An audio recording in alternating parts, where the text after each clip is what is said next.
Couldn't stand it no longer. Couldn't stand it. His collar was turned up. Is that your Sorry. Thank you. Okay. I want to first of all welcome everyone here, board and public as well. And I'd like to call this meeting to order. We are starting a little late. We have a couple things going on, 4:06. We're just going to do a roll call. This is a work study, so this is a non-voting meeting. So this is just for discussion. But I would like to just do roll call, just for sake. Pam Taylor. Shannon. Tracy Parker. Paul McCoy. Steve Wozlowski. Larry Hinton. Erica Grammer. And Pam, would you mind doing our invocation for us?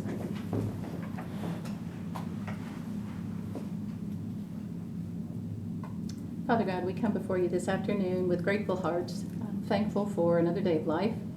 We pray, Father, that we have used this day and walked in your will. I ask, Father, that you would be present as we have conversations that are necessary for our public libraries. I pray that each one of us have come prepared and that we will contribute to the conversation. And most of all, Lord, I just pray that you be with us, guide our thoughts and our words as we work for the community. Thank you for your son, Jesus, and it's his name I pray. Amen. I first of all want to apologize because I will be using my phone a lot today. I left part of my printed just information that I had at the house, so I apologize. I am doing only business, so just saying, library business.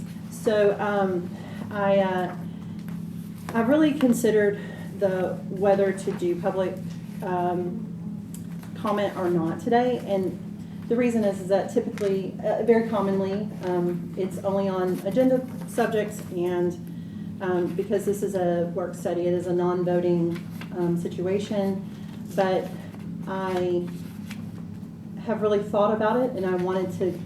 I believe it's to my discretion, and if I'm wrong on it, I apologize. But I just felt like it was the better thing to do. Is if y'all are going to be present, to give the opportunity.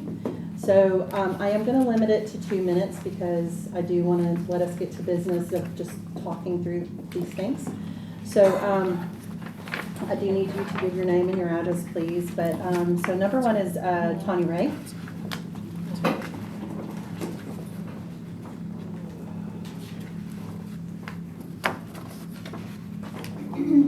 Tanya Ray, 929 Aqua Drive, Gallatin, Tennessee.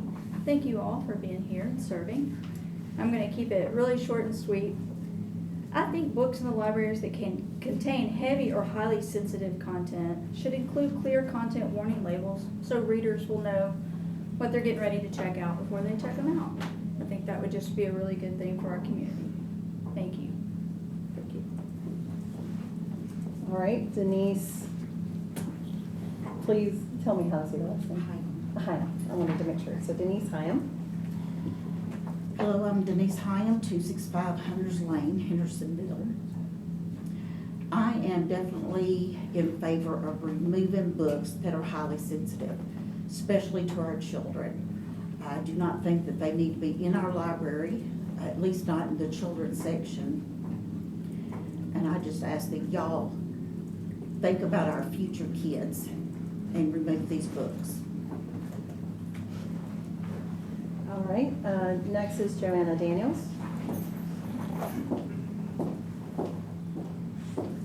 Joanna Daniels, 152 Shadow Haven Way and 1202 Beach Grove Road. Thank you so much for allowing public comment. When I was on the board, we always allowed public comment, even at work studies and at work sessions, because we always wanted the public to feel as though they were able to be heard, even if we weren't doing anything that had to do with business. And so, my property taxes go towards these public libraries, and And honestly, I don't believe that tax money should be used for books that have to do with things that go against the foundation of the country, or even transgender, or something that's highly, big emotional topics, especially when it comes to fiction.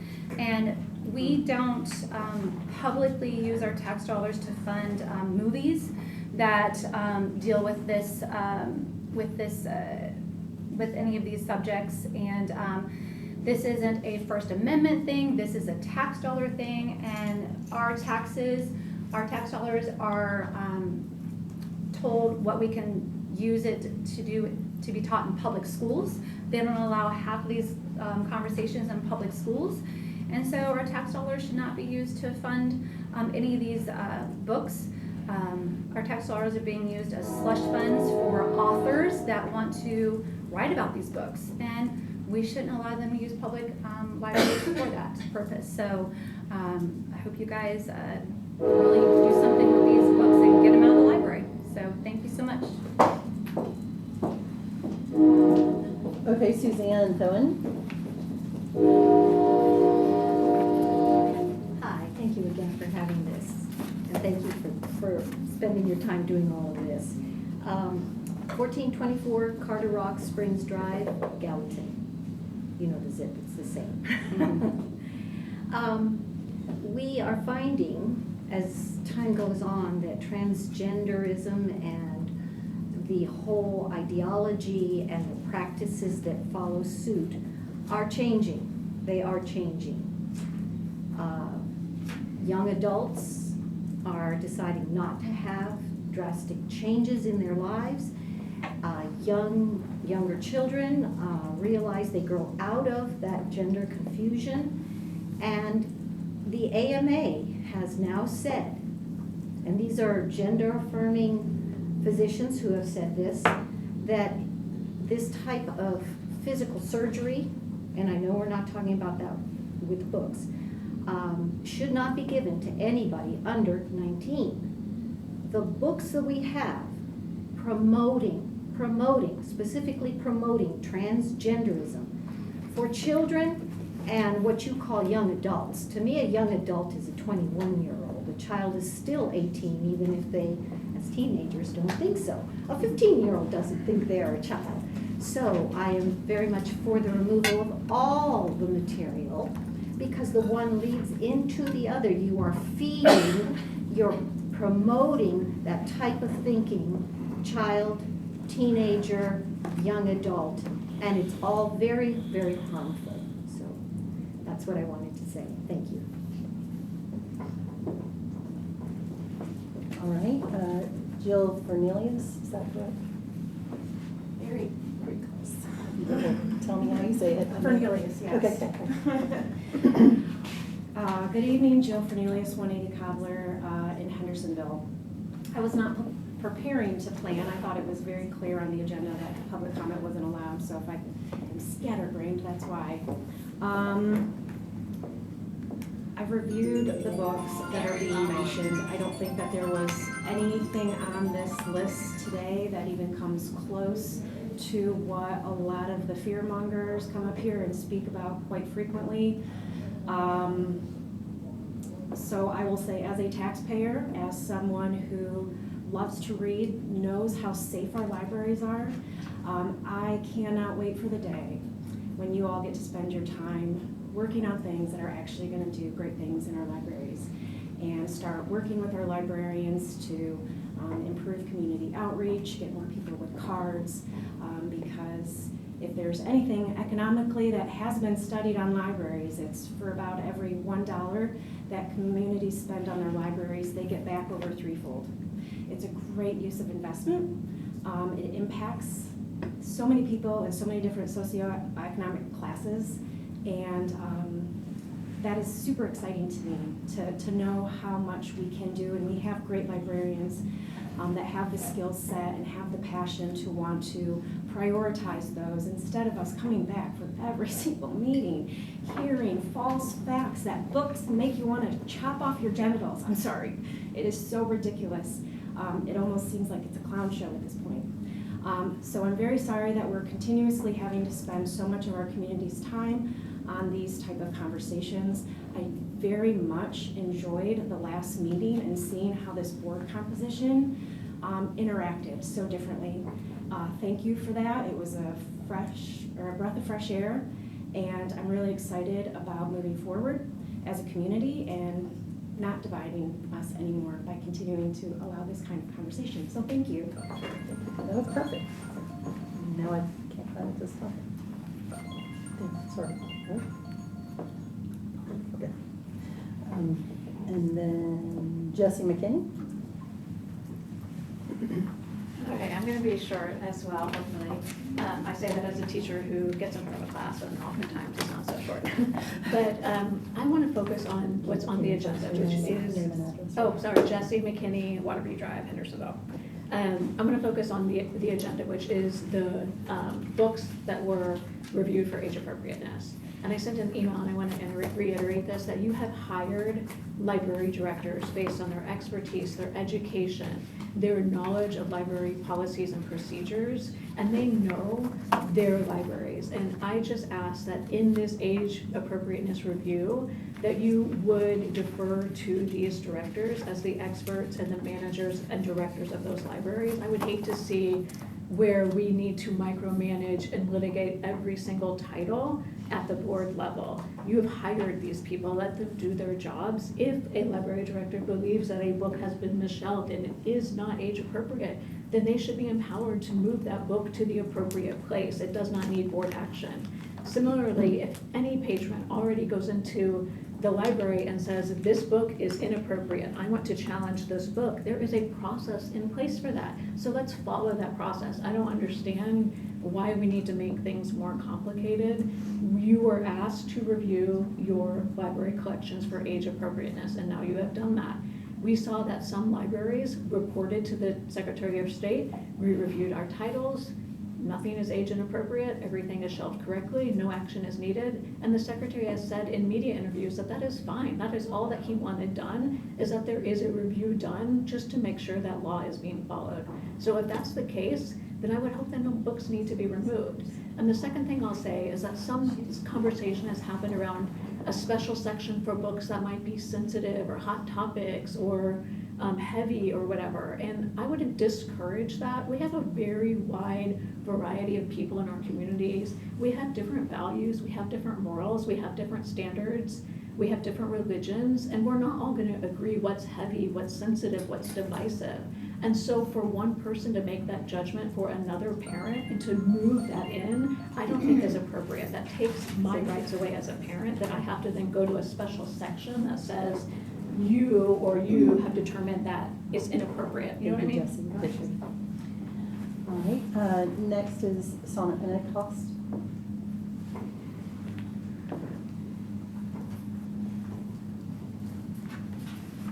Sonnet Pentecost. Is somebody, I think that's all. They were, I think they were trying to let you know. Oh, okay. On Pentecost, 222 Prior Drive, Gallatin. Thank you for your time and continuing to dig through this stuff, and I'm just asking that you really look at these books and think about the constituents that you represent. You represent Sumner County, and overwhelmingly, the people who come to these meetings are asking you to remove these books. I've been to a lot of these meetings, and there's a great majority that's asking. We're not asking anybody to ban a book. You can go to Amazon and get any book you want. Barnes and Noble has books, but we're talking about our library for Sumner County children.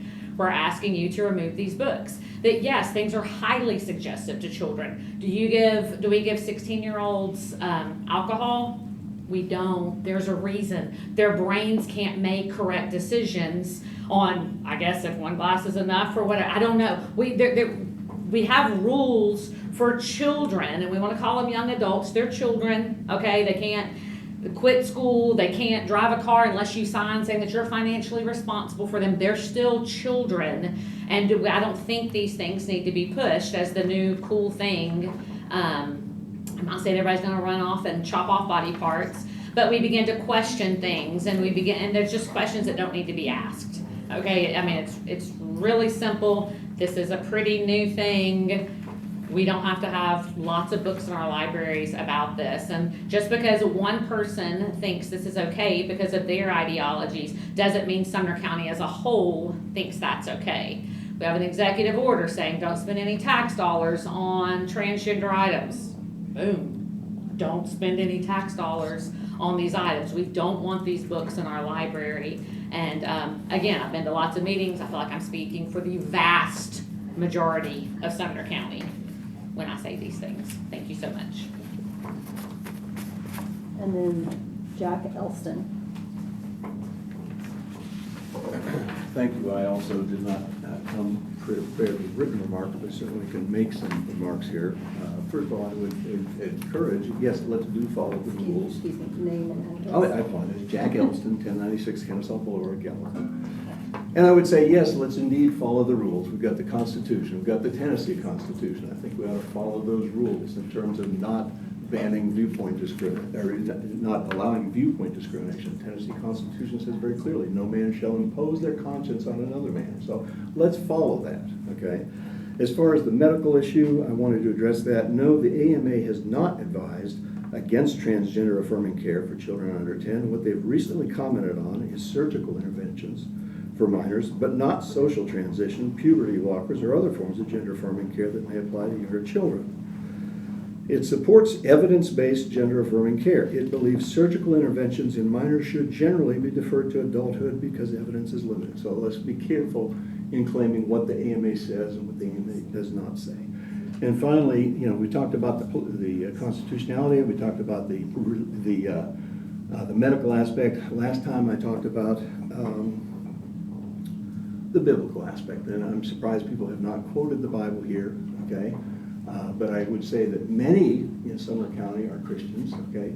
Not all adopt the same Christian doctrine. We've got a variety of different Christian doctrines, so I don't think we should be imposing our particular denomination's Christian doctrine on some other Christians, okay?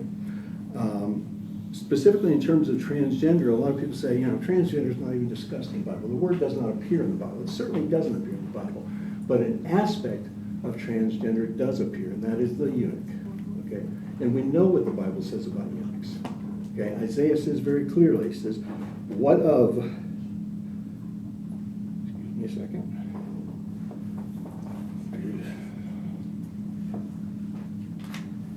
Well, I'll just read it this way. What of the eunuch that says, I am only a dry tree? And the Lord says, Thank you, Jack. to the eunuchs who keep my Sabbath and please me, I will give them a temple and a memorial with a name greater than sons and daughters.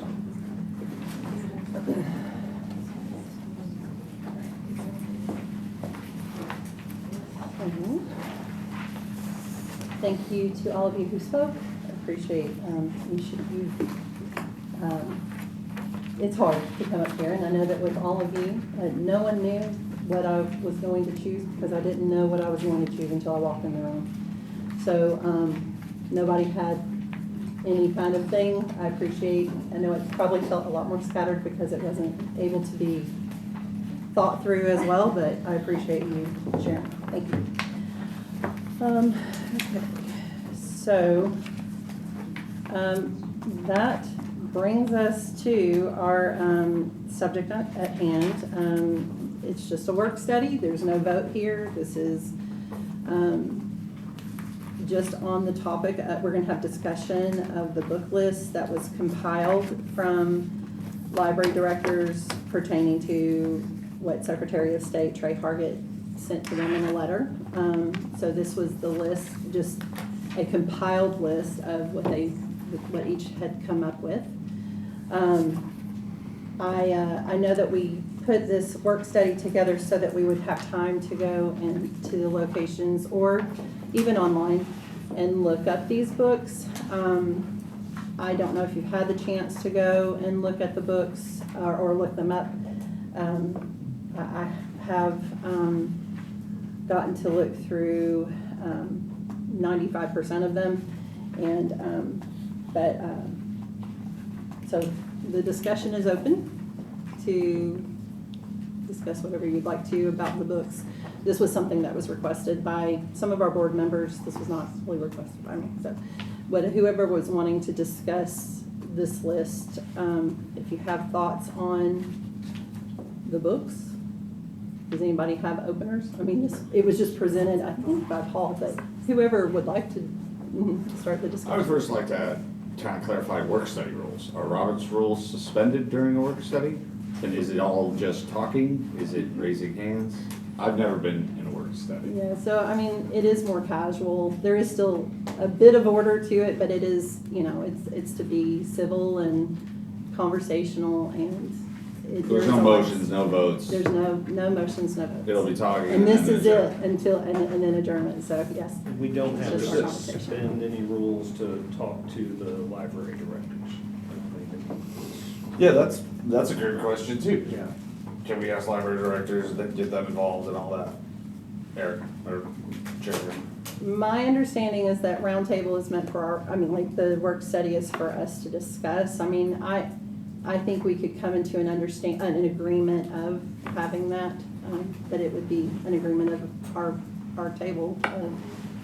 I think that would be beneficial, Okay. to be able to talk with the director. I can be in agreement of that. I agree. No need to So, second vote. but I just don't have, right, can't vote on it. So, but I'm at a loss in a sense of, I did not ask for, like, this is not something, this was something that was specifically requested and voted for by other So, people. I guess- So I'm just trying to give the opportunity for the discussion as was requested. So I'm just trying to honor that. Otherwise, we can start looking at the list and go down the line if you want, but I just knew that was a request So I and guess y'all voted my for it. question Yes. is, for the libraries that listed titles that they felt might not be placed in an age-appropriate placement, that's not for, I didn't feel I didn't interpret what I read in Trey Hargett's letter or from Cecilia, anything that Cecilia said to us, that we really had anything to say about those titles. That was a decision made at that particular library to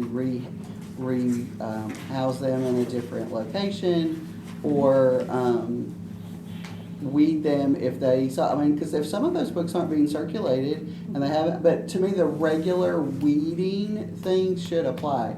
Mhm. So not based on that content, because So I'll be very transparent on this. That is more of my understanding, and then if I had question of how they handled it, then we could have a conversation, like we could, go and talk to them, or we could do that, because I do trust I do like to I was trust just a little confused about So, all of that, because to me. It was so where I'm at a loss, in a sense, is I thought that too. And I want to say, if I remember correctly, Paul it was wanted Paul, to and be able to not discuss throwing it. anybody under a Yeah. bus or anything. And I think we should. But discuss you it a little bit. requested a work study for this, for discussion opportunities, and to give space for us to look at the books.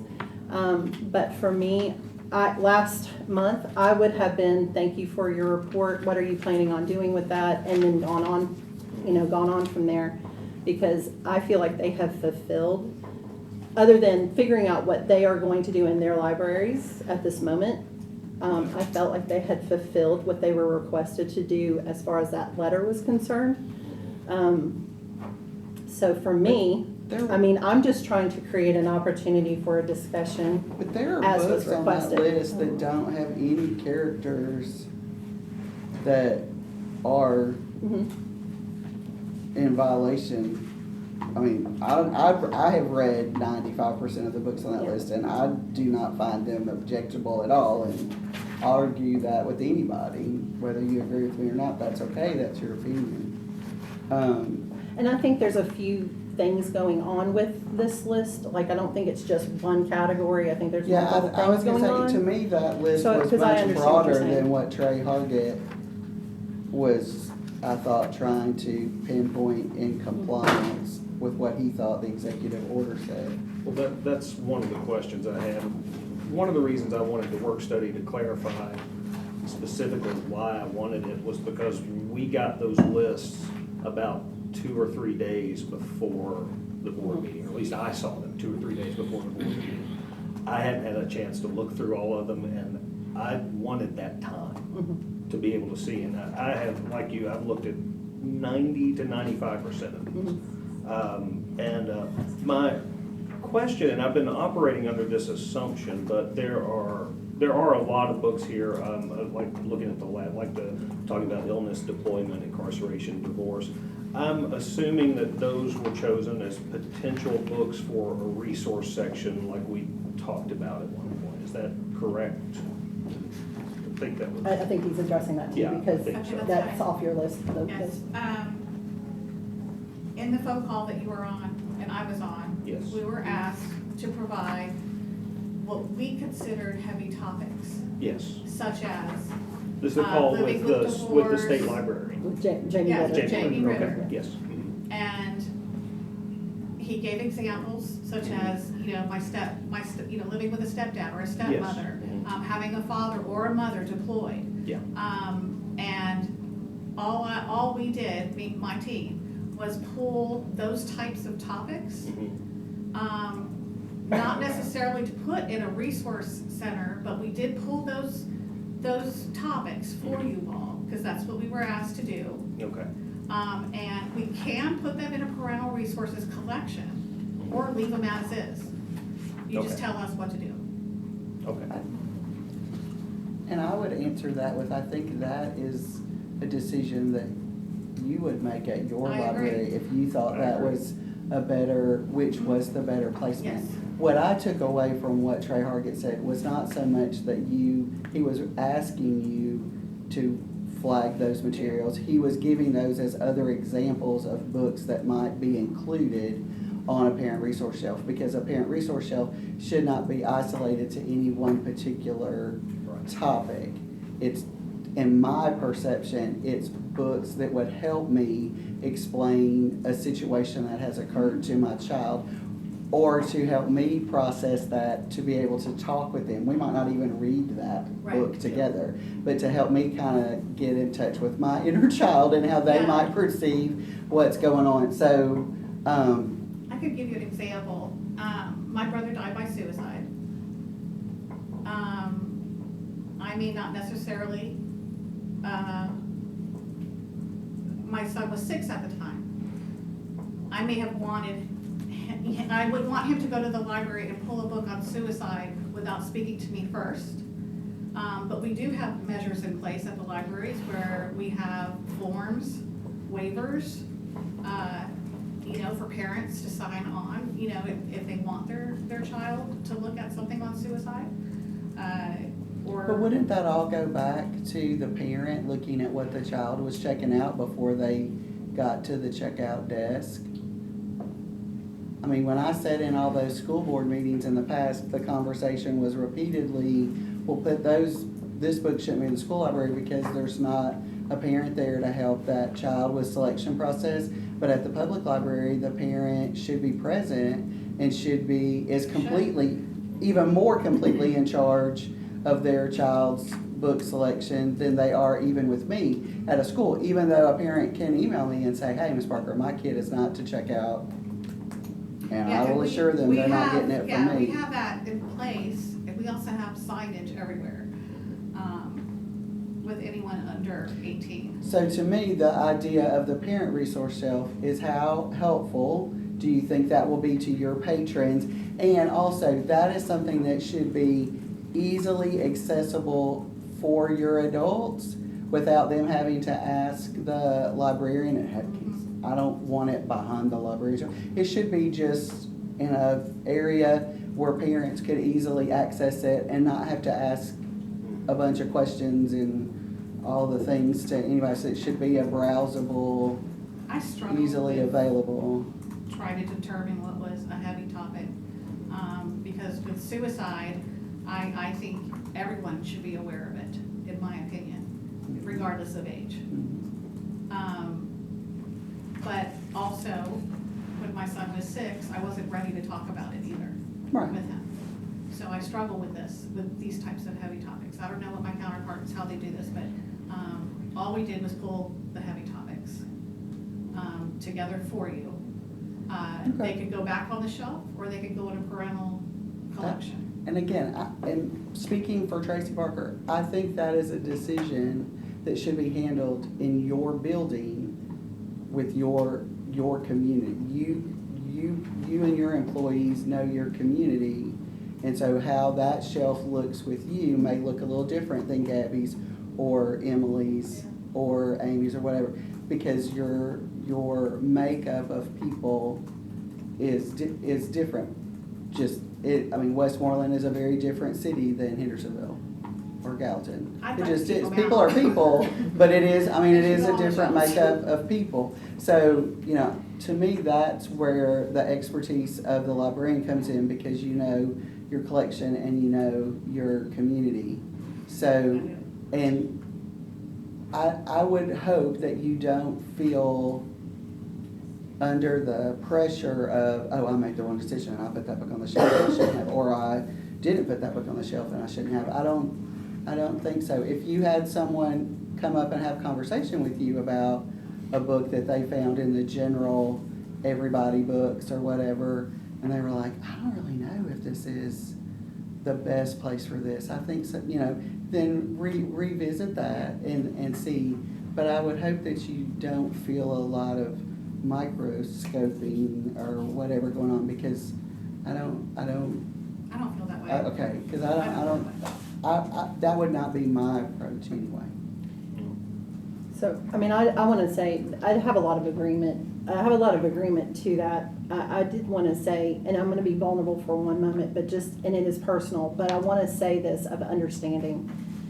So as a child, my dad was murdered when I was a baby. I grew up in a family without a dad for a while, didn't know about what happened until I was still very young, but older. And I was bullied by many people, by adults and children in my life. I had sexual abuse from the time I was 10 to 16. So for me, when we talk heavy subjects, I sit here with a lot of respect and a lot of honor to those things. I think, but I also was a very emotionful child and a very sensitive child. So those resources would be helpful if I know that's what I'm looking at her for. And they would be very distressful, not only distressing, not only stressful, but very distressing for me, because I would take it to a depth because of what I had lived. So for me, I have a sensitivity to both sides of that conversation of, it was a great resource, but if I just happened across it and didn't know to be warned, that I knew this was a heavier space of what I was about to put my brain into, it would be hard. That was as a child, and I was a child who lived at the library.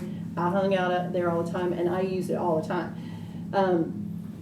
As an adult, as a parent, a lot of times we get flagged as these, meanies, but I would let my children, I had 3, I would let my children go into the children's area, and I'd say, okay, pick 2 books and bring them back to mommy. And I would take the youngest child to, look around, and we'd find for the youngest child, because I was focusing in on that child. But then I had 2 that were roaming the children's area, the children's, but they could have come across anything as they were looking before they found a book that they brought me and I saw. Mm-hmm. That's where a little bit of a protection and just caution, not saying throw it out in the wind, but just caution of, I do think there is some wisdom to, and I agree. I think some of this is to your discretions.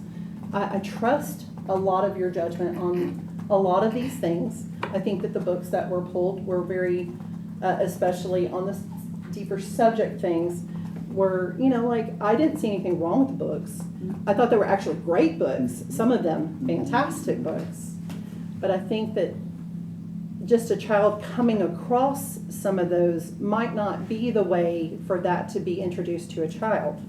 It would be through a parent knowing what they're about to look at, and then they can walk through that book with them. And that's not a control. And that there are some parents that would be totally fine with them coming across that.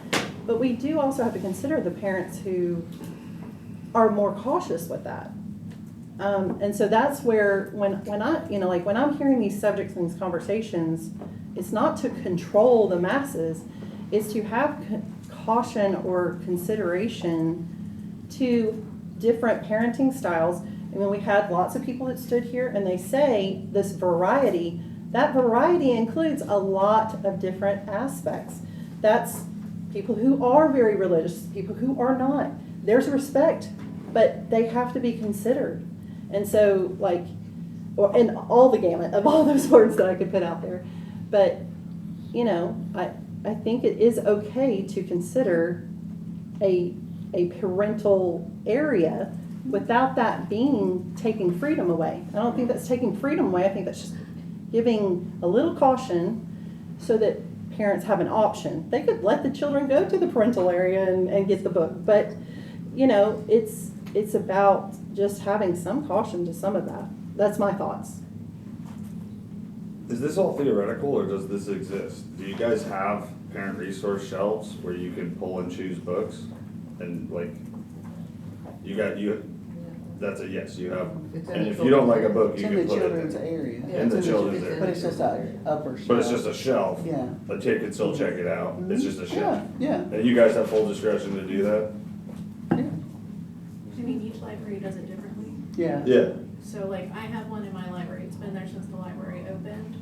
It's in the children's department, there's a sign, but only an adult card can check them out. Okay. Hmm. What about Gallatin? We do not have one. Gallatin doesn't know. What about Hendersonville? We do not have one, we're waiting for Henderson direction. doesn't know. Okay. We have labeled them on the spine, so we just make sure, like, if they're trying to check it out, that whoever's working the cert desk, look for, you know, parent, but. And Westmoreland does or does not? We do not have it right now. So what are you leaning, what are your thoughts on it, Angie? Are you thinking that y'all would lean more in doing something like that? Or do you feel more in the idea of, I mean, and it doesn't have to be, I mean, it could be 5 books. I mean, you know what I'm saying? Yeah. It doesn't have to be a bunch of things. Exactly. So you're still studying about it? Well, I'm leaning towards a shelf to accommodate everyone. The parent that is more watchful, say. And then, you know, but with, you know, Westmoreland is so small, we always get the book for the patron anyway. So when they say, hey, you have a topic on this. You're getting up and going to We're get. That's what I'm going saying. It may because not be we're only needed. 5 feet by 5 feet. Yeah, see, I mean, I don't wanna, and I don't feel like we should necessarily determine if you have a parent resource shelf or not. I think that should be, again, based on y'all's interaction with your community and your feel of people and kind of what I do their like thoughts the top are. shelf thing. And that's what, I mean, Yeah. it's just a little higher up, but it's still very easily accessible. There's no balloons or whistles or flashing lights of any sort. You know, it's just, you know, because, I mean, there are lots of topics that we have a hard time talking with little people about. And I would say there was a few books on this list that are more middle school, high school books. And I would not put them on a parental shelf because when you're talking about middle school, high school kids, they are like, hey kiddo, that's an autobiography about Jared, the author. I can't pronounce his last name. It's Polish, I think, and I can't say it. But he wrote about growing up with a mother who was addicted to heroin. And it is a fantastic book.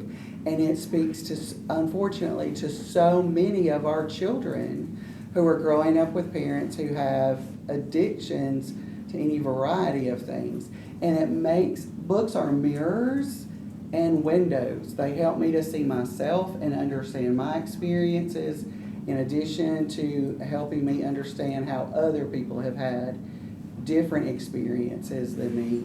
So I would definitely keep several of these that on here that were middle school, high school books, just in the general selection, if you didn't read something that your mama didn't know you read when you were growing up, I don't think you're being honest. I'm just saying. And not that anything that you read was necessarily bad.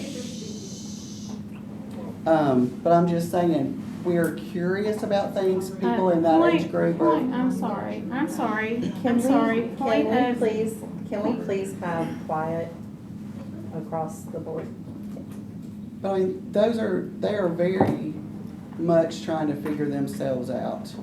And they're trying to understand their friends and the things that are going on around them and the adults in their lives as well. So, I would hope that those would not go on a shelf. Again, in your way versus your more middle grade, make those decisions about what section you think you might shelve it in. But that's just my opinion. How do we establish, a young person walks through the door, do we give library cards down to any age group? How far down do we It go? says birth in the policies. But a parent has to. A parent is, yeah. The responsible party. That's what a library card is. You're agreeing to follow that you are responsible for what is checked out, and that includes giving your library card to the child. You are saying you are responsible. Just like they give them your credit card. So if I bring a kid in 10 years old and turn them loose, they can't check out a book. They can grab it off the shelf, but they can't get out with it. If they have their library card, they can check it out, and it's not a book that's been, that's like, they wouldn't be allowed to check out an adult book, was my understanding from things. But if it was a book that a 10-year-old would. 10-year-old appropriate. Yeah, then he could check it out if he had his card. But Gabby's saying for him to get that card, his mom and daddy or some adult had to say, I will be responsible for the items that this child checks out. So the simplest way for a parent to stop a kid from getting anything they wasn't supposed to have was not let them have a card. Yeah. So if you don't have a card, you don't leave the building with it. And you can't get a card if you're underage unless your parent signs off on it. So the block's in the way already. The provision for keeping kids from getting those books is already in place. Now, they might get it in the building, and they might read some before they leave with it. So is that really now what we're trying to hem down is what the kid can do while they're on the premises? Because they can't leave with it. That's interesting. That's an interesting question, and I would have let my 11-year-old read any of these. So I guess I'm a bad example of this, because I'm thrilled if my 11-year-old reads any book, honestly. I'm just thrilled. So, and I can tell you, having talked to him about some of these issues, he would not want to read them because they would make him feel uncomfortable. He would put it back. And he would put it back. But I also, like this book, Upstaged, I'd give anything if everybody read that book. That's the sweetest book I've ever read. That book is a wonderful example of how to learn to let your friends help you. It's just such a good book. Paul, Gabby from Allison had some. Oh, I'm sorry. We also have, a child cannot be in the building unattended Yeah. if they're 8 or under. That's our policy. 8? Oh, I do 12. I was gonna say, Did you say 12? Yeah. They can't get to the library without Yeah. cars. Say again? The code of conduct that the library board approved a long time ago says 8 and under. This is all sort of pointing out why I wanted to have this conversation, like, where we can just sit down and talk, because I didn't know what books we were talking about, first of all. And I think several of us clearly have questions about what policies and provisions are in place. And I'm thrilled that the librarian at the table has been really talking a lot, because you're a librarian. But you said the one thing that if I had my druthers, this is what we would do. We've got 5 librarians right there. This is your all's job. This is why you're paid, is to make these choices and determinations. And there's policies in place if there's a reconsideration, but our job as a board is to support you in that. So that's kind of where I stand. I mean, having looked at this, having heard what you all say, I don't think there's any real thing the board needs to do here except let you do your jobs and support you in them. And if you have questions, we will be there for you. If you think you need a resource shelf, some of you have those, and you can work together to see like what works well, what doesn't. I would also think that if you want to put one of those together, that it's not a permanent or static thing. Right. That's going to be fluid. It's going to change with time. Books are going to come, books are going to go. You know, looking at some of the books in here, that I think some of them haven't been checked out in 5 or 6 years and would be subject to normal weeding anyway. Your librarians make those decisions. Some of them are checked out all the time and are clearly, you know, being read by the community. We want to keep those books available for the community that wants them. And I want to say one other thing, because I have to push back a little bit on this idea. And thank you, Chairman Grammer, for also saying this. But correct me if I'm wrong, former commissioner and commissioner, there are 200,000-ish people in Sumner County? 220,000. Gosh, we're growing. 220,000. That number is not a monolith. We're not hegemonic in the way we think. We all have different opinions. We all have different values. We share a lot of values, but we also have different ones. Our job as a public library is to not have those value judgments. Our job is to provide information for our entire community. And this came down from, you know, the Secretary of State. That's the community's job. What does the community get? What does the community want? Well, our community is vast. 220,000 people that, you know, there's 30 people in this room and we have wildly different opinions on things. So we have to come to accommodation that the community is not of a single mind about anything. We think differently, and I think the best way to do that is to have a public library that has information available for the entire community. So I just want to let y'all know. Well, and I will say, what alarms one person, another person doesn't think twice about.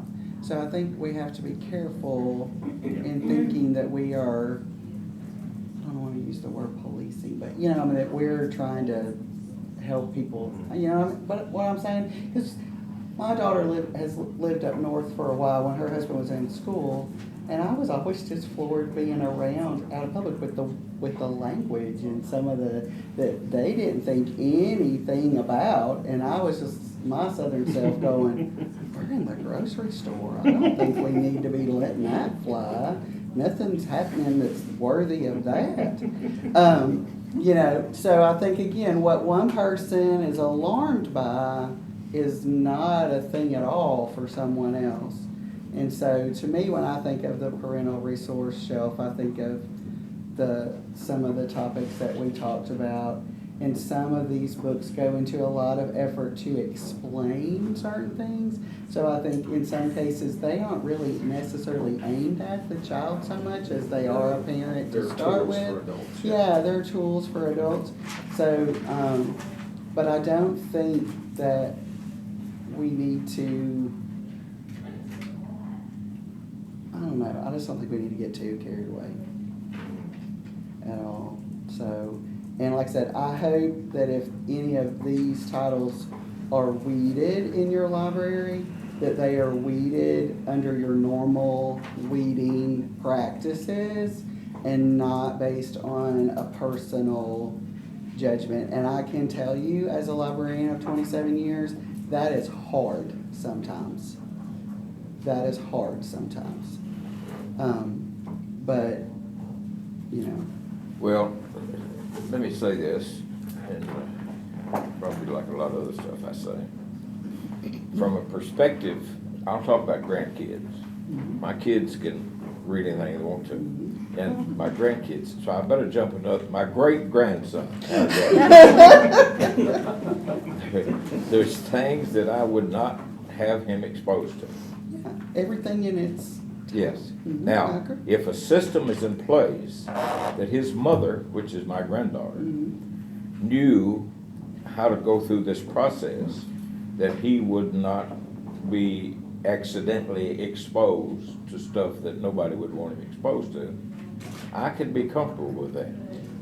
But the two, I would feel some comfort if I know there was a tool in place that would provide that option, that she could censor what he was gonna wind up with.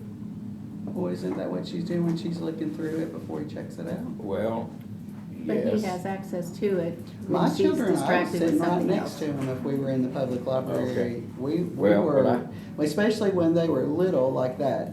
And that was when Gallatin is in where the extension office is now, so I could have stood in the adult section and watched them I remember. in the children's section. But yeah, when we were picking out books, that was something we did together when they were little. And the other thing that I think, and again, this may not hold any water in your bucket at all, but we often, as adults, look at things in a different filter That's than right. what the kids are. So Yes. if you're, and I have two grandsons that are coming up, if they're looking at a book where a little boy's playing dress up and however, or a little girl's playing dress up and however, I don't think that they're gonna have the same thoughts about That's what right. we're doing than I might put on that. They won't look for a second agenda. No. You will, but I they will, won't. but they That's won't, right, especially that's right. if they're little.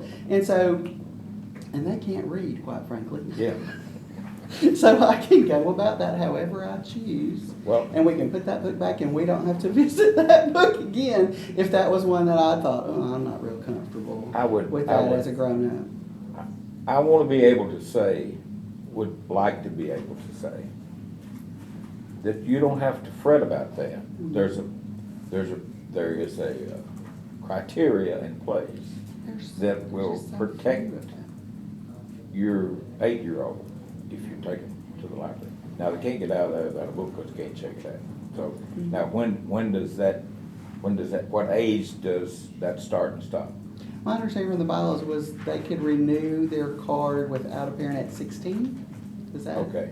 Is that accurate, ladies? Library directors? Okay, it said in there 16 in one of the versions of the bylaws I When they read. can go to war, they can check out a book without a parent. Say that If again. they can go to war, they can check out a book without a parent. Well, I agree with that. I Okay. agree with that. Well, okay, so you almost gotta think about the age divisions. There's a point that we as parents lose a certain level of control. Right. It It's part of starts with the kicking learner's them out of the permit in nest the car, process. you know. Mhm. But we all probably would like to feel good about the fact that they won't accidentally wind up leaving the library with a book they don't need to have. Okay, and I would argue this. Why would I say necessarily that it's a book they don't need to have? Okay, that I don't want them to have. Okay. I'll Because take it. I've read lots of books that I thought, I don't really care for that. That didn't really line up for me. And so I didn't revisit that. But then there's been other books that I've read a number of times. And so, but that's all part of exploring your world and understanding. Now, again, I was very protective of my children and their different age ranges and what we watched and what we read and those types of things. But especially once they're getting middle school and older, they need to start to have some level of autonomy, not unsupervised, but some level of selection so that they can have conversations with you about things that are very different from their upbringing, so that you can then reinforce your world view and your values with them and help to shape them in that. But if you never have those conversations, you lose the opportunity to impart those core family values that your family has to your child. Well, okay. Back up. I dropped my 10-year-old off because I got to run to the drugstore. But you can't. Anita says no. Okay, Anita says we got no. that covered, right? You can't dump them. Right. If they ride up on their bicycle at 9 years old, They'll come They and can get, come in or come and get whatever. water and leave, right? Yes. Okay. Yeah. Well, okay. The 1, 2, 3, 4, 5 would be good to be down on a piece of paper. I mean, I think So that's something we need to everybody look in at this. in our policy. Yes, I mean, and I don't care if it's adamant, I don't care if it's a dagger stuck in it. But a lot of problems that I've been involved with is I got settled on them when I got over my ignorance. And I expect there's a lot of that about what literally goes on in a library. I think if you had 50 people in Sumner County write down how you use the library, you'd get 50 different answers, unless you're lucky enough to get 2 librarians in that 50, you know. So clarification may be the biggest word that needs to be used in all of this. Now, I don't want kids to have access to, and I'll just say inappropriate and not describe it, inappropriate information that they can put under their arm and take home with them. Now, does the parent get to make that judgment? Well, yes, society makes that judgment. We all collectively make that judgment, what is inappropriate, because we set liquor laws. We don't have bootleggers, we legalize it, you know. And that's where a lot of this stuff goes. But I think the lack of understanding typical process for a library is to go in and look through books and pick out something you think you might like and go and check it out. Well, if that's something you might like, somebody's got to make the call that we deem that inappropriate. And somebody's got to be in a Can we just say that it's not age appropriate? Because to me, inappropriate has That's a all little I can different say. connotation. That's all I'm allowed to But what say. a That's 6-year-old would That's right. read and process is much different than a 4th or 5th grader. That's right. Or a freshman or a senior. Yep, I can't tell you to not let my Because that was, Trey Hargis thing was. granddaughter age have it, but I appropriate. can tell you not let my great-grandson have it. So there is a difference there. And maybe the most of this problem is with clarity. Most of it probably gets down to my interpretation of what I think's going on, and your interpretation, and yours, and somebody else's. And some things that'll bother me won't bother y'all. Right. That don't make you wrong, almost makes you wrong if you don't agree with me, but. Gabby? At one point in history, when Leah Mae Denon was the lawyer here, the board had her look over a proposed document to have parents sign that whether their child could check out books without them present. And we actually have it in our system as an option, put a check mark. I actually brought that form back when all of this first started 3 years ago, and I was reamed out because I didn't have time to go through my shelves immediately. And to try to be proactive, I brought that paper back and asked parents to sign it. And they were very happy to sign it. And it was real quick. They got a copy. They got most of the pages. We got the back sign page. We filed them. It was no problem That's a great whatsoever. idea. But it didn't go over well with the former board. And so we quit doing that. But that form is out there and it has been approved by a lawyer. And I would love to share that with y'all. Yeah. Is that sort of like the graduated library card? Is it not the same Because thing? I was gonna ask a question about that graduated library card. So, because Rutherford County has graduated library cards. So, would you say that you have that in your library? Or you have some version of that? Not at this time. If a parent signs their child up to get a library card at my library, they can get from any section in the building. The child could check out If the anything. parent gives If them the their card. parent, Yeah, so No, to get so a card, they let's- need a parent. Once they have a card, they're That's not- like a okay, parent. so that the graduated That's library not what card she's saying. is saying, okay, this is a child between this age and that Okay, age, but and the parent is still. But let's there. just talk about what is real Okay. rather than theoretical. Okay. Please clarify, Ms. Kate. We do not do by age. We leave it up to the parents. We do both. Okay, so we have. Well, I think So that's you what were we want. saying if the parent lets the child use the adult library card, The they can card's check all out the whatever they same. want. Yeah. The parent has to be with the child to check out a book. No. No, it's, they're It's the 0 parent to and the- But you- 18. We have and family up. cards. They have family cards. It's different. Oh, So okay. that We the have parent individual can cards. see Right. everything. That's why we do that, is so that the parents can see anything, because if the library lets a child get a card, we can't tell the parent what's on that card for privacy reasons. That's what we've been told in the past by legal. Now, if they're a minor, I think we I'm can't gonna even find tell out them. about that, because Yeah. that's not true for us in the school system, No, because it's they're a different in minor. schools, yeah. Because they're a minor.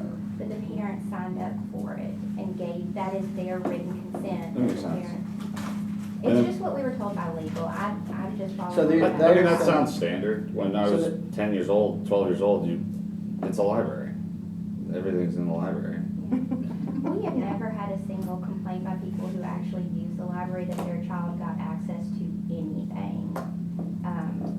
And we have hundreds of thousands. And of most people of them that- don't even know to go looking for whatever they think of. Well, Portland does it different. Tell us about Portland. We have individual cards, so when a parent signs up, they say, I want to sign my child up for a card, the child gets a card with their own barcode number and everything. And But it's then connected we to actually the put, it's parent. connected to the parent, so the parent is initially, and ultimately responsible for it. But then we put them in their age group, so it's 0 to 6, 6 to 12, 12 to, and they can only check out what it falls within that, so it's like a 0 Or to 6 younger. would be, would be So like like, if we had a picture 13-year-old, books, yeah. they could go check out anything Anything young that's- adults or in or the young juvenile section section. too. And that's Millersville too? Hendersonville. Where are So- y'all at? We Okay. have family cards, so, You have what? Say one. we do have family cards. Similar to So Gallatin. you are able to see, yeah. Similar to Gallatin. And Westmoreland? Same. Okay. Okay, thank you guys. That actually- You'll have family cards. Same family cards, yeah. The age appropriateness, I'll say this, I don't love I wanted to be very respectful when I say the board. It feels to me sometimes like we as a board can shirk our duties and say, well, leave it up to the directors. It's not fair to them, every controversial thing, and then to be judge, jury, and executioner for every single book that comes in. And when it comes to age appropriate books, these books are written for kids. It's a kid's book, so there's no age appropriateness. That's why I really like the parental resource shelf as maybe a thing. I guess I would ask the board if we were to mandate that every library establish a parental resource shelf, and maybe we mandate some of these books that we decide need to go on there. Would that be a policy draft change, or would that be a simple motion? That's what I'd love the board to talk about without voting and without. Has it come up in the past? I know I always dig up old dirt. If we're requiring them to have a certain shelf or something, that I would, to think me, it would would be a policy. I think that would be I policy. would think that would be a policy. That's my understanding anyway. So I would would you think make a so. list of what topics have to be separated? Or titles of books. So you get, yeah, see, so you get on really That's where policy thin gets ice. squishy, because I wouldn't want to mandate any topic, and it would need to be a such as. And Yeah, I was gonna say it, but the topic, exactly, I mean, because if you we start pro- getting to yeah. specific If we books. provided any kind of on that suggestions, it would subject. be just a suggestion, because Mhm. not Well, I every would book be that dealt more with that topic comfortable would necessarily be giving on that the- shelf. We have a list of books from the library directors asking us what to do with these books. Do we not? They, They Trey Hargett just- asked the no, library They directors. just fulfilled their duty Yeah, to in track. making a list of books, not, they're not looking for our permission on what to do with them. I mean, That wasn't. We have the ability to curate our libraries. But that's the thing, is I don't think we should. I mean, it's my I understand, personal I understand opinion. that, I understand that. I'm trying to Yeah. establish the kind of I theory of it. I think. Yes, we do. My opinion about that is that the board can establish some parameters, and yeah, we can get in the weeds and like say this book here, this book there, that book there, but that's where we've overstepped across the line. Because they're the librarians. And I think it's not to put the responsibility on them one hand. On the other hand, that's the job. It's always been the job since libraries existed. And we can support you for like that. We can also acknowledge that there are gonna be people that say, I don't like this book here. And I would want all of you all to feel confident that I'm not gonna throw any one of you on the bus if you get yelled at by somebody. I'm gonna be right there to support you, okay? And that's all 5 of you. I think you all are best placed to make these decisions as librarians, and talk to your children's librarians, if you got them to make these calls. But I think if we start getting way too specific, that's when it gets dangerously close to opening us up to some legal vulnerabilities. I think the shelf is a tool that can be used when necessary, and to give these guys the option. I mean, you already have it. You don't need us to do that. You can just make that call. And if you want to put some of these on there, or other books that you have, and again, it would be a fluid thing. It's going to change over time. That to me would be the best way to do it. I don't know that the board needs to take an official action. They don't even all have shelves, Paul. No, they don't. They don't all want them. We would have to establish them to even have shelves, and then we'd have to establish authority to put stuff on the shelves. I don't think we do, because that's a They can all just go and make decision. their own shelves. Yeah, if And they- then they That's do what whatever this they want work with it. study was Yeah. about.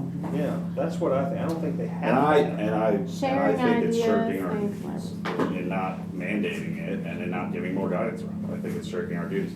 Our library directors do not own the libraries. Citizens, Sumner County own the libraries. I said this last time, I'll say it again.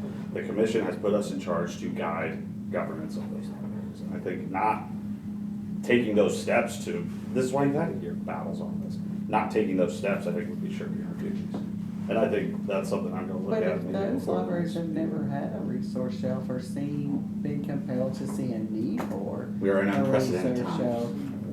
Or, Millersville didn't have a single book, so y'all don't need a resource. So, We already had one. Millersville's Have you- exempt from Have you everything. Have you Same read with our Westmont. have you read our collection and development policy as it is currently? Yes. So if a patron has a problem with the book, they can ask to have it reconsidered. So, and I feel like we're in an era where that would be taken quite seriously. So the directors get to read the books. They can ask to have it removed. They can ask to have it put in the adult section.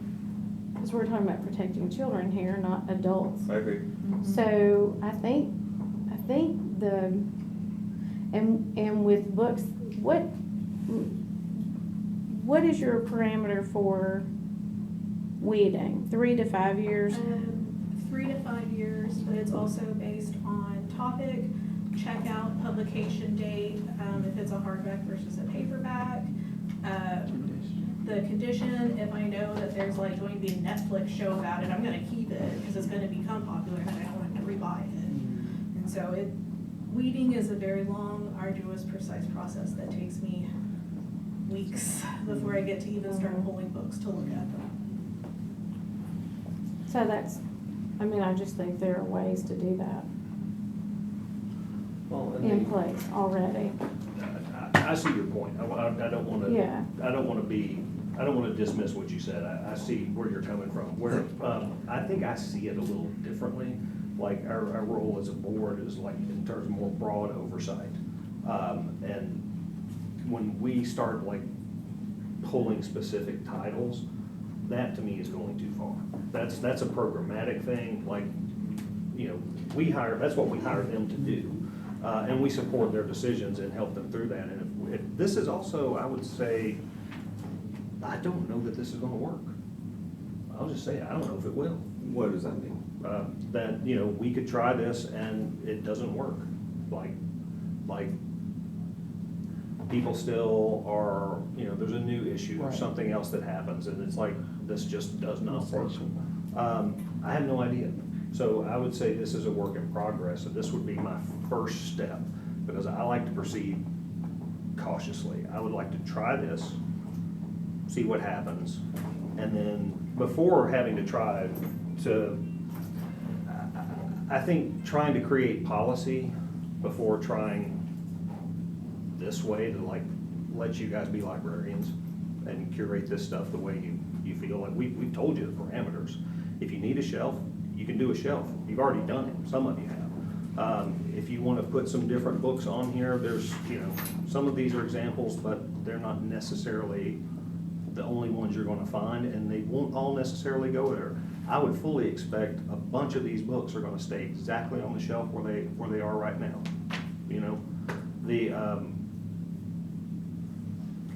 I think that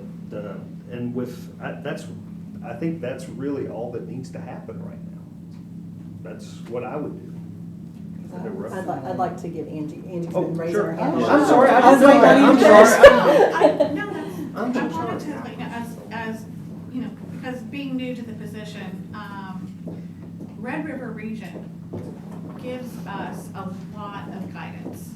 I mean, you guys know that they're in a consultative role. They always say, we can't tell you what to do, but. Yeah. And I asked Jo Beth, their expert in collection and waiting to come to Westmoreland, she's gonna be there next week, to teach us, because we're all new at Westmoreland. None of us have more than 6 months on the job. And so they're coming to spend a lot of time with us because unfortunately Westmoreland hasn't really waited in years. So we have a lot of old books. So Jo Beth, like I said, Jo Beth is gonna come, spend a lot of time. I let Erica and Pam know this yesterday during their visits, and I'm excited about that. I also want to thank again my counterparts here, sharing their policies with me, and because Westmoreland didn't have a policy on any of this stuff. So this conversation to me is helpful, but I am going to lean on the region to help me because they're also librarians and experts, Yeah. and I'm excited about that. I would feel better about you leaning on a librarian than me, honestly. I mean, and I've worked with libraries for a long time, but I'm not a collection specialist. Right. But the person you're talking about is. Yes.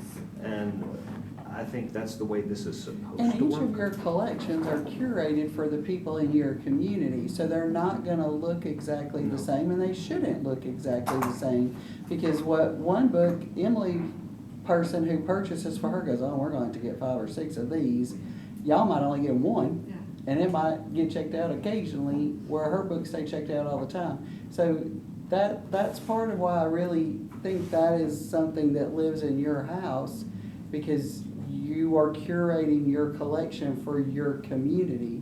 And so you're having materials that your community is requesting, or from being in that community, they're interested in, and things like that, beyond the award-winner books and the, all the other things that people. They have mule sales in Westmoreland. They might do. need a book on mule They sales. do, exactly. So, Would y'all like to put something together for the board's consideration? Would y'all, you would want to do that, or you wouldn't want to do that? It's not our place to do policies, that's the library board's responsibility. I'm not Would you be necessarily more talking about comfortable, policy. or- I'm talking about the day-to-day, the 1, 2, 3, how do you do this, or how you think it ought to be done? Now, we've sat here and talked about it, and there's about 3 different ways. Something come up, yes, we have it, no, we don't have it. You don't. I think we're all making the decisions we make currently based on the community we serve. Okay. There was discussion at one time of doing a manual for all 5. And just like Tracy said, what happens in Portland doesn't happen in Hendersonville. What happens in Hendersonville has no bearing on Gallatin. So, I mean, each individual library has individual patrons also. So, me sitting here saying, oh, we allow 20 items checked out, Millersville and Westmoreland may be like, if everybody takes 20 books, we're gonna have nothing. Hey. you know, so. Well, I have kids at school that ask me in sixth grade, can I check out more than one book in Yeah. a series? Yeah. I'm like, well, certainly you can. Well, But in elementary bad school, they example, couldn't. Hendersonville, I think, allows a lot of items checked out, don't they, per? Well, your collection individual. size is different. Yeah, exactly, and that's what I'm trying to get at, Yeah, our yeah, collection sizes yeah. are different, so what works for one library may not work for all 5. Mhm, So the idea of having one huge manual for all libraries never really I mean, worked there's out. some aspects that will be similar in Yes, and those are- everybody's. yeah. But I don't know It's nice unless. to be able to share though, because they have been sharing with me. Absolutely. I take what I Absolutely. need. Absolutely. But it's been really helpful. Yes.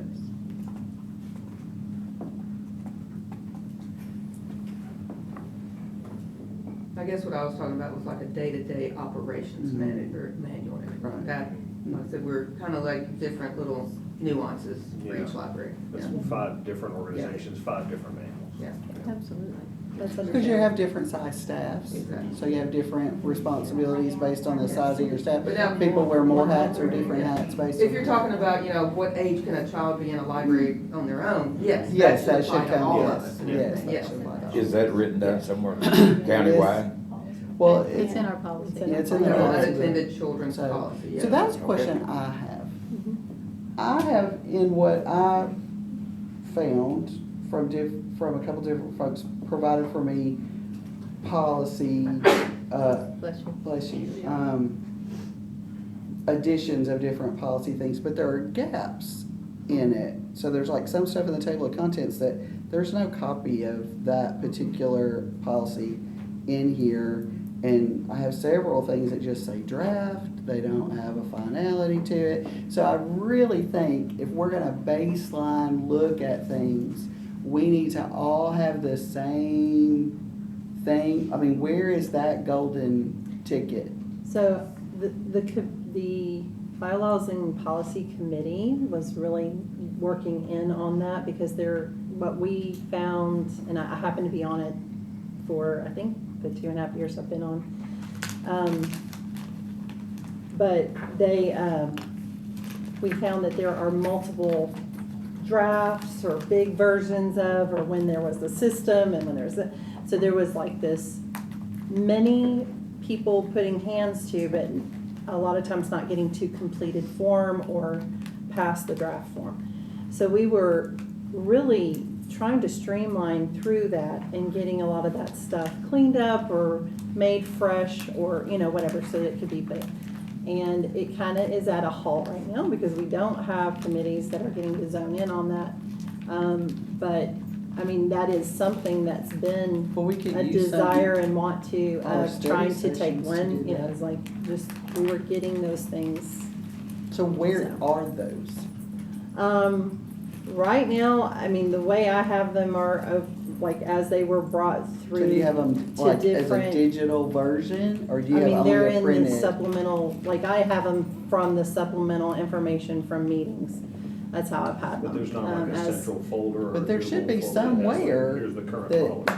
all of the current policies are. I agree. I mean, are and I put would love to together. even see it, I would love to see that whole thing completed because there's a lot of information that needs to get.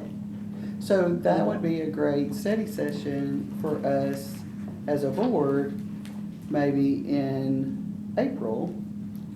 Or I don't know, but I'm just saying that could be a study session, because we wanted to do things together. Yeah. So we could say, okay, tonight at our meeting, we're gonna look at this section of the manual, and we're gonna make sure everybody has the same version of that section. Yeah. And, but we do need, I think, to get, we've got to get it all in one spot, because as you said, some stuff is left over from when, the organization, was different. There's a lot of things. And stuff, so, but we really need to get it all current, because that's how we can look to say, oh, we need to set a standard age of, you need to be at least this old for your mama to drop you off, or you get to ride your bicycle and stay at the library without an adult.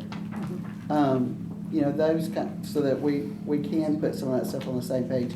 So I would really like for us to do, that, and that would be a great study session, or we could do a special call to, I mean, because they had committee meetings outside of our regular meetings, so we could do the same thing, say these are the things we're looking at Yeah. at this meeting, to make sure we're all on the same page, and we can create a digital copy of that, so that everybody has access to that. Tracy, there actually is a page in the Sumner County website that is for Sumner County libraries, and I think that's where all of the. It should have been there, but it's my understanding it wasn't there anymore, and when I looked for it, it was No, not. it's not, but that's, I mean, Yeah, it is that was available. my understanding as well, that it was supposed to be there, and it's not there.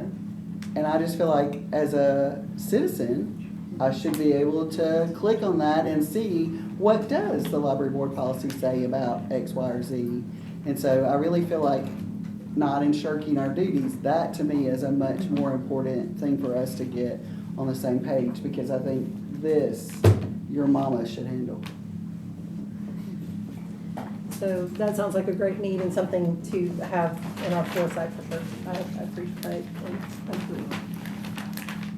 One Yes. question. So we, as I understand it, we do still need to respond to Secretary Hargett. You sent that. Does it's gone? It's So, sent to him? the paperwork was officially sent in on time and Okay. we did our So we're- job. Yay. so But that's it fine. was acknowledging that they were board was gonna waiting meet. to hear from, that we were going to have a meeting. So it's just gonna be, they need to decide, what to do with those books. So when we And then meet I can send in a report that just says, we had our meeting and this is what we can sign that off. They just wanna see action on it. Trey Hargett's office just wants to What they see, chose to do. they wanted them to answer those questions, see that they had done it, and then what that next step is. I can do that. Cecilia and I can talk about that, of what I need to. So will that be something we look at in March at our meeting? I will talk to Cecilia and see what that next part step is, and then we'll be official about the other ones. Also, is that's talking to the directors now, is that enough time for you all to kind of Well, make? and I'm saying too, that I will find out Oh, okay. what she needs, what we need to If put there is any If together. there is other thing we anything need else to that they do. need to follow Okay. up, got it. So, for the It meantime. would just be to have that answer at least, Got and it. then we can go from Okay, there. I see, my fault. So, any other discussion needed? There is one thing that we have an upcoming, special called meeting that's gonna need to happen around budget, budget things. It's for this next coming year. Was the last one. So it will need to be. Yeah. 25th is 2 weeks from today. So it's on a Thursday? We had talked about we had said 25th, 26th. Will 25th work for you because What? of your thing? What do we, And I'm looking at her because she is the person who's dealing with a lot of these budgets. Will 25th work for you? what, is 26 better for you? The 26th is Whole a board's Thursday. doing it. I, It's a special call Wednesdays, since meeting, we've but for changed the this budget, yeah. timeframe, like I have 3 months out of the year in the winter and then 3 months in the fall. I have a commitment that I have to be someplace by 6 o'clock. So you want to do it on a different So day? should we do it on Thursday? Well, I was gonna say, as long as, I can leave by 5:30 or Okay. so, because I've gotta be, I don't think it should have a take that responsibility for You don't another think it- meeting. If we can, But if we do it on the 25th, as long as we're, voted on This is all what of we're them. looking at, right? That's why you These have are the everything now. preliminaries? Yes. Oh, I'd say we just stick to standard and do it Wednesday, and our end time will be 5:30. Okay. If that's when you need to leave. Yeah, Yeah. I mean, as long as, Well, I everybody will- comes prepared and you spend the next 2 weeks looking over these and talking to the, directors about any questions that you might have, so that when we come together, since We're ready to go. We'll have it. we will, all your questions will be answered, and then we can go over them and say, does anybody have any clarifying, things that we need to amend on, Gallatin's budget or Portland's budget? And then there are, 2 things that I'll call out. Hendersonville and Westmoreland. They do need board approval to make some budget adjustments because they're gonna fall short on insurance and dental. And That will be on the agenda. Yeah. I'll make sure that we have, but it will all be It's in budget your- related. it's and in your the- paperwork. To get to the end of the fiscal year, is that what you're yes, saying? Yes. yes. So there will be some specifics on there, but it will all be on the It has to be agenda. approved But because it's coming out of payroll. just some things we It need to has vote to on, be- and then for next year. Oh, you're moving stuff in the line item that told you it had to be done. Yeah, and it's, well, because it's coming Okay. out of payroll. The board has to approve it because it's coming out of payroll. That's the only reason. Who told you that? And I've got a note on there I where it saw says that. it's the second year. Yes. Okay. So make sure Who I told just you know that that It's in. between okay. her and me, She make would sure know. that we know so I can put that on. Yeah, the I'm agenda. just making sure because, It doesn't affect the top line 'Cause number, it's it's- just 'cause you're- moving money Right, within it's the just Right, budget. because you're moving numbers taking around. out of. But if you do that, there's a certain way you That's can do it that does not require a vote, and there's a certain way you do it that does require a vote. This is just that. It's not changing the. No, it's not changing anything. It's just But coming out of payroll. It has to It'll all be on required. the agenda. But everything will be budget minded on Yes, the 25th. 25th at 4 o'clock. Do y'all need that before, like? No. They've got money in those funds to cover the next You'll bill just cycle. need extra money, because we didn't have a director for like Right. 5 months. Right. I know you've got Paying it. that salary, so I should Yeah. have it. Yeah, but by it's like March, they'll have to have it so they can pay We the can bills. we'll discuss those details there, but yes, thank you for asking that, making sure they're covered. Asking for money. These are all the budgets, Larry, for you. Did I give you yours, Steve? I would have Yeah, it thank you. moved last year. and Okay. I'm okay with it. Okay. So our expectation is between now and the 25th to study these, and if we have a question, to talk to that director specifically and say, hey, what's up with that? Mhm. Or why, whatever, so that when we come on the 25th, we are getting Prepared it to done. approve. Getting it done. And then we're all on Okay. the same page. And we'll Okay. look at one budget at a time. Right. And we'll say, Paul, do you have any questions on Gallatin? Tracy, and we'll Okay. just And all if say. you look at the budget, a lot of times it says why, like Yes. if there's an increase. So a lot of, just really Yeah. look at the budget first. Yeah. A lot of times they have their Yeah, I explanation was gonna there, say, but I if think you have so. a question. Thank you Would for it be bringing those easier up. if we also email the whole board our electronic copies? That would be great, just for reference. How does that normally, yeah, I mean, I'm just. Couldn't hurt anything. Yeah. Okay. Do I need to resend mine again? No, somebody's already, I was gonna say, Yeah. we've got, no, I was if you've gonna already sent it, then no. Please look at the Unless email. something, yeah, unless Maybe something's by changed. Forrest. Yeah. unless Yeah, I just something's wanted changed. them printed because I Yeah, know yeah. it's easier to. all right. Oh, I like the paper ones too, So- because I can make notes. Yeah, I can't just do it. We are clear on that, so, there's no vote, so, let's adjourn. All right. Adjourn, thank you, ma'am. Thank you, guys. Steve. Can you turn Hey, that hold off? on. Thank you, guys, thank y'all for being here.